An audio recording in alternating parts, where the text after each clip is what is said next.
let's do this.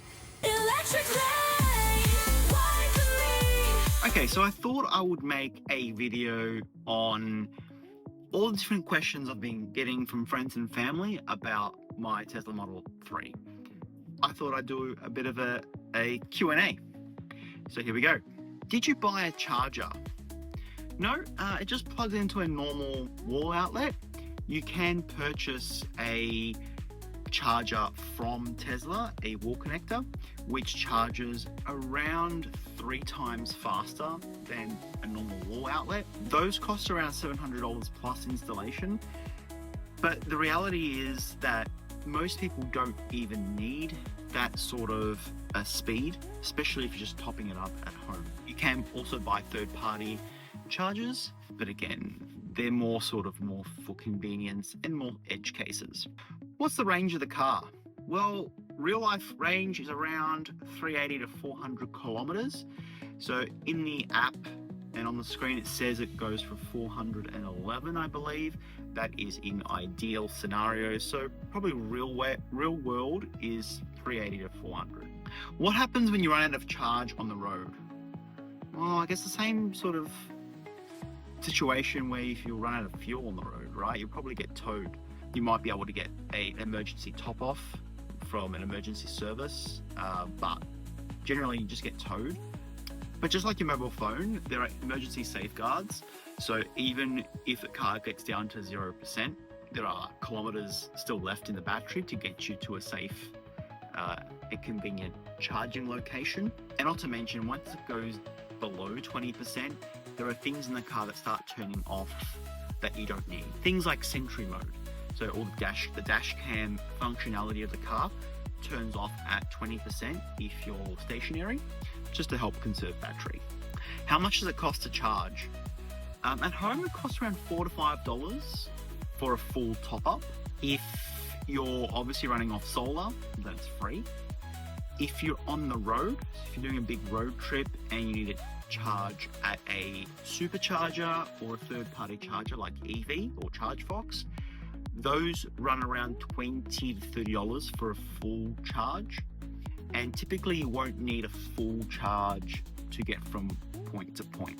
For example, a Melbourne to Canberra trip, you'll generally need around 2 stops to charge, both around 20 to 30 minutes each. And so each of them will probably run you about $20. So still way cheaper than petrol. Aren't you afraid of the horror stories with the damages that can occur with Teslas? No. Teslas are the safest vehicle on the road, and my sort of safety is my top priority. Insurance is there for a reason, so if there is any issues with the Tesla in an accident, then that's what insurance is for. You have to change the battery after 10 years, won't you? It's going to be expensive. No, generally not. There are very, very, very rare circumstances where Tesla batteries have needed to be changed. Teslas that came out in 2012, for example, the Tesla Model S, those batteries are still running and they're still working perfectly fine. The battery degradation of Teslas are much better than expected. So even those 10-year, 12-year-old cars are only seeing about 86 to 90% of their battery remaining. So it's still heaps, especially after that amount of time. This car is an LFP battery, which is even a newer type of chemistry. And those batteries are rated to last even longer than the old nickel cobalt batteries. Was insurance really expensive? I covered this in another video, but this car only costs about $100 extra per year versus my Volkswagen Golf. I see a lot of electric vehicle charging stations popping up. Are you going to charge at them? No, I charge at home and I leave house with about 100% most of the time. Where is your nearest charging station? At home. If you're on a long road trip, as I said, you can do a supercharger, and they're very common along the freeway. At destinations, hotels, restaurants, things like that, a lot of them are popping up with what's called destination chargers, which are slower chargers. They're still faster than home chargers, and they're generally free. If you're a customer at that location, you can just ask them and you'll be able to plug it in. Can they drive themselves? I get this question a lot. The answer is not currently in Australia. That's a short answer. The long answer is yes, they can in America if you have the full self-driving capability. So there are 3 packages that you can get in a Tesla. The first one is autopilot. So autopilot is the sort of driver assistance package that comes installed with every Tesla for free. Autopilot allows you to stay in the lane. It gives you traffic aware cruise control. The next one is enhanced autopilot. Enhanced autopilot allows you to summon the car in a car park. It allows you to change lanes on a freeway and take freeway exits automatically. The last one is full self-driving. So full self-driving allows you to stop at traffic lights and stop at stop signs in Australia.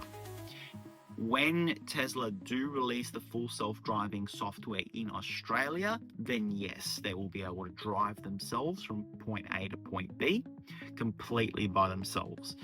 And that is currently enabled in the US, and we're expecting that in Australia hopefully soon, hopefully in 2025. Where is the spare wheel? That doesn't come with a spare wheel. A lot of smaller cars don't come with spare wheels as well these days.